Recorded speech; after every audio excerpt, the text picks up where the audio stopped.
लोक ना काही बोलत राहतात मध्ये. लोक कोण आहे ते माझी बोला मी सांगतो त्याले. बघा बा आता माझ्या सासरे बा म्हणत आहेत माझ्याशी बोला तुम्ही येऊन कारंजा लाडमध्ये मेंबळपाटमध्ये राहतात. आपल्या घरची आवडती सून आहे, आवडती आहो ना. बिलकुल. मग बघा बरं अजून काय सांगू तुम्हाला बापा विनाकारण बोलत राहता. कोण आहे ते बोलतो लोक आहेत लोक मला म्हणतात तू तुझ्या सासूने कोण नाही आणत.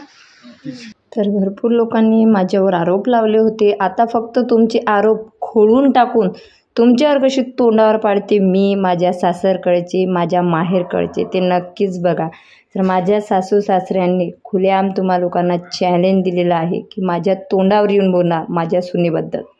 स्वामी समर्थ जय जय स्वामी समर्थ सद्गुरु स्वामी समर्थ जय जय स्वामी समर्थ. श्री स्वामी समर्थ. स्वागत आहे तुमचं माझ्या चॅनलवर ज्याचं नाव आहे मोहिनी हजारे. कसे आहे तुम्ही? आय होप आणि मस्त असणार आहे. तर आता सर्वांनी व्हिडिओला लाईक करा आणि माझ्या चॅनलला सबस्क्राईब करा.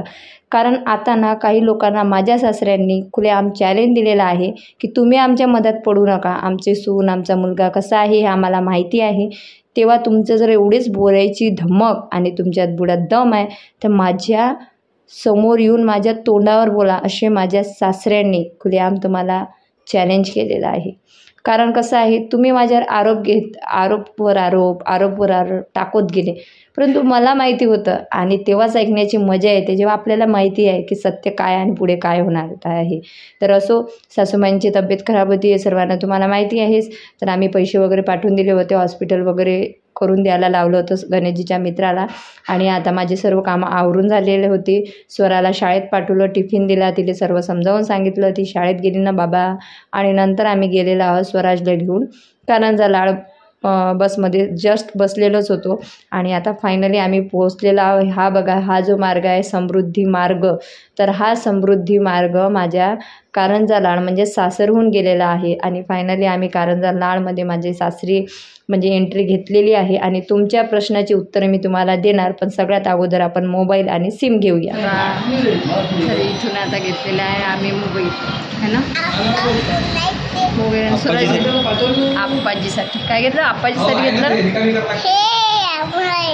हां हे आप्पाजीसाठी आहे, हे आप्पाजीसाठी आहे ना. चला आता मोबाईल घ्यायचा घेतलेला आहे आणि सिम पण घेतलेला आहे. आणि आता जात आहे आम्ही तर मोबाईल मी अकोटवरूनच नेला होता आणि सिम घ्यायचं बाकी होतं. कारण गणेशजी बोलत होते की तिथं जे शॉप आहे तर तिथूनच मी सिम घेणार आहे. तर आम्ही तिथं उतरल्याबरोबर सगळ्यात अगोदर सिम घेतलं. भारत जिओचा मोबाईल होता, सिम घेतलेलं आहे जिओचं.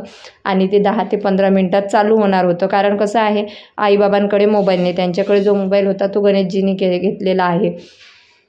तर त्यांच्यामुळे गणेशजी त्यांच्याकडे मोबाईल नव्हता. आणि कसं आईची तब्येत कधी कमी होते कधी जास्त होते.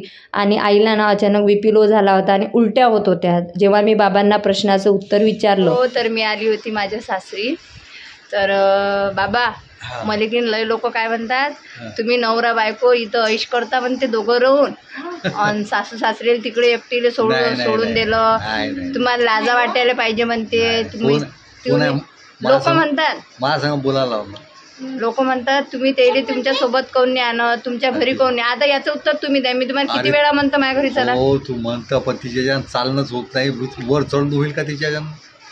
मी किती वेळा म्हणत असतो तुम्हाला येतं आल्यावर प्रत्येकदा म्हणतो मी माझं सुनीचं दोन्ही पायान चालताच येत नाही. चालता येत नाही. आईला प्रॉब्लेम असा आहे. आणि इथं बाजूलाच लॅट्रिन बाथरूम इथंच आहे. पण माझे इथं स्टाईलचं काम आहे. स्वराज एवढं पाणी टाकत राहतो कुठंही की आम्हाला सांभाळून चालावं लागतं. ते स्टाईल अशी आहे की तिथून पाय घसरून जर पडलं ते आणखी चाललेलं आहे काम. विनाकारण कसं आहे इथं आहेत तर काही होणार नाही. माझे इथंच आल्यावर काही झालं तर माझ्याच मस्तकावर फुटणार आहे. आता घेऊन गेली ना अजून काम हे करून ठेवलं.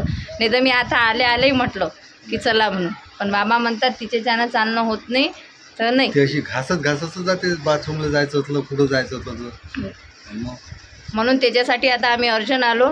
काल तुमचा फोन आल्याबरोबर आलो ना आम्ही. आणि मी त्यांना सांगितलेलं आहे की तुम्ही रात्रीच्या 12 वाजताही जर कॉल केला तर मी 2 तासात 1.5 तासात इथं याची माझी ताकद आहे. कारण कॉन्टॅक्ट नंबर आहे गाडीवाल्यांचे, सगळ्यांचे कॉन्टॅक्ट नंबर आहे. इथं यांचे मित्र आहेत त्यांचे कॉन्टॅक्ट नंबर आहे. जरी काल आम्ही आलो नाही पण आम्ही पैशाची व्यवस्था वगैरे करून दिली आणि आज लगेच आलो. असं नाही की आम्ही येत नाही, पण लोक ना काही बोलत राहतात मध्ये. लोक कोण आहे ते माझी बोला, मी सांगतो त्याले. बघा बा, आता माझ्या सासरे बा म्हणत आहेत माझ्याशी बोला तुम्ही, येऊन कारंजा लाडमध्ये मेंबळपाटमध्ये राहतात. आपल्या घराचा ॲड्रेस सांगून द्या तिथे, मग ते येतील ते तुमच्या. Lokmanya Nagar Karanja 444-105 code number, कारंजाचा number. हां बस. आता अजून कारंजा काय ते तुम्हाला. हां, मग आता याच्याहूनही अजून तुम्हाला काही प्रश्नाची माझ्या इकडून कंप्लेंट अशी बाई करायची तर इथं येऊ शकता. व्यायाम शाळा म्हटली कारंजा ती फेमस आहे बिलकुल. हां, कारण माझ्या सासरेबांना कोणी पण ओळखते, कारण ते आधी गव्हर्नमेंट जॉबला होते. कोणत्या जॉबला होते तुम्ही? इरिगेशन होतं. मग बघा बरं, गव्हर्नमेंट जॉबला होते. मारसू आपलं हे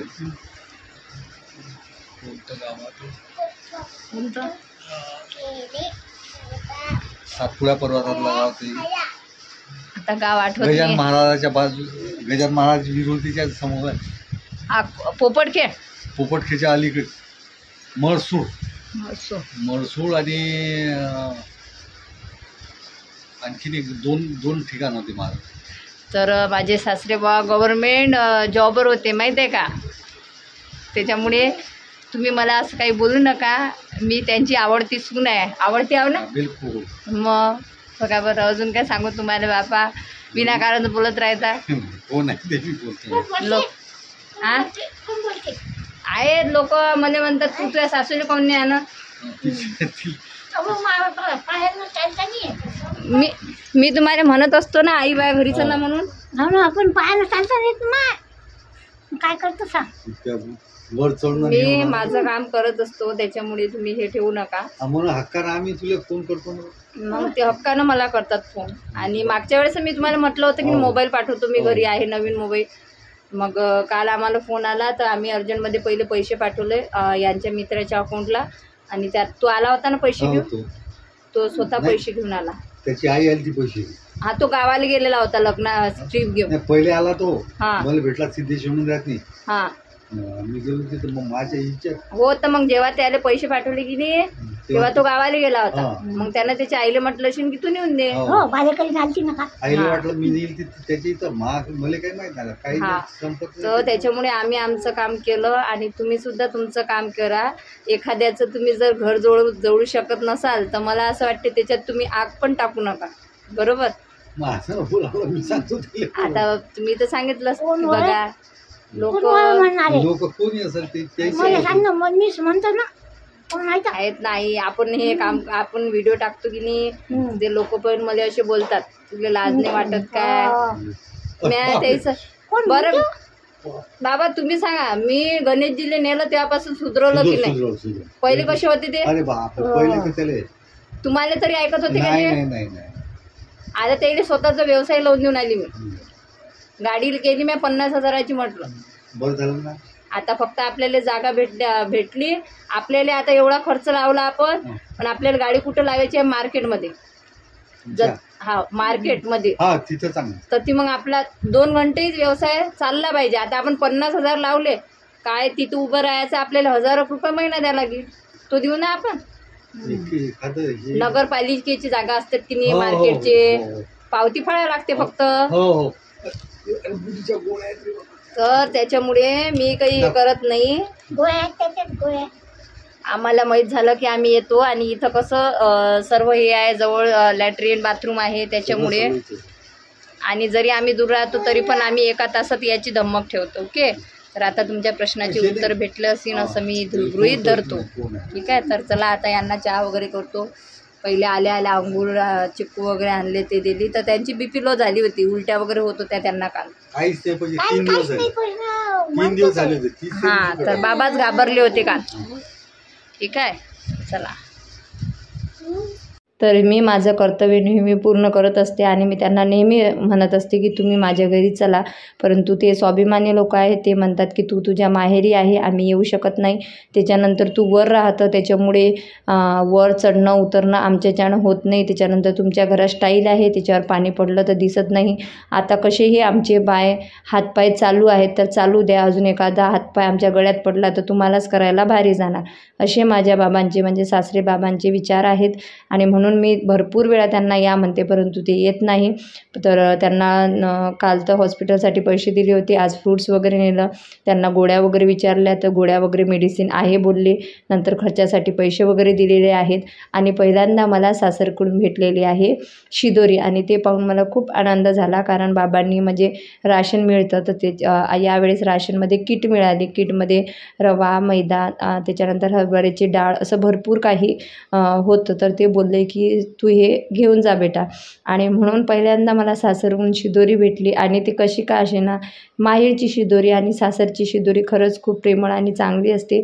मी पैसे बाबाजवळ दिले होते, गणेशजींनी 50 रुपये आईजवळ दिले. तर हे बघा, ही आहे मला सासरे बाबांनी दिलेली शिदोरी आणि खरंच खूप प्रेम करतात ते माझ्यावर आणि लाडकी सून बोलतात मला. तर सर्वांना टाटा बाय करून, नमस्कार करून, चहा वगैरे घेऊन, नाश्ता पाणी देऊन, तुमच्या प्रश्नाची उत्तरं घेऊन आता फायनली आम्ही घरातून निघालेलो आहोत. तुम्हाला हा ब्लॉग कसा वाटला ते नक्कीच सांगा. आता डायरेक्टली बाबा मला कॉल करत जातील, आम्ही फोनवर बोलत जातो. आणि जेव्हा म्हणजे आता दर संडेला म्हणा किंवा 8-10 दिवसांना मी वरच्यावर चक्कर मारत जाणार. आणि रात्री 11 वाजता आम्ही घरी पोहोचलो. 11 नंतर आम्ही खिचडी केली. नंतर मी अर्धा तास जेवण केलं, म्हणजे अर्धा तास जेवण वगैरे लागला आणि 12 वाजता काही 12:15 वाजता आम्ही झोपलो. तर असा गेला आजचा दिवस. आता माझ्या सासू-सासऱ्यांचं बोलणं आहे, पण तुमचं काय मत आहे ते कमेंट बॉक्समध्ये नक्कीच सांगा. व्हिडिओ आवडल्यास लाईक करा, नाही आवडल्यास डिसलाईक केलं तरी चालते. भेटूया लवकरच नेक्स्ट व्हिडिओमध्ये. तोपर्यंत बाय बाय सर्वांना. श्री स्वामी समर्थ. स्वस्त राहा, मस्त राहा, माझे व्हिडिओ बघत राहा आणि भिऊ नको, मी सुदैव तुझे पाठीशी आहे. हे जेव्हा कानात पडते ना तेव्हा कोणत्याच व्यक्तीची भीती राहत नाही, बरोबर ना. तर सूरज बघा कॅमेरा बघून कसा रिॲक्ट होतो. आणि भरपूर उशीर झाला होता रात्री आम्हाला घरी यायला, अक्षरशः म्हणजे आम्हाला गाडीच नव्हती आणि शेवटी एक गाडी भेटली आणि फायनली आम्ही घरी पोहोचलो. बाय.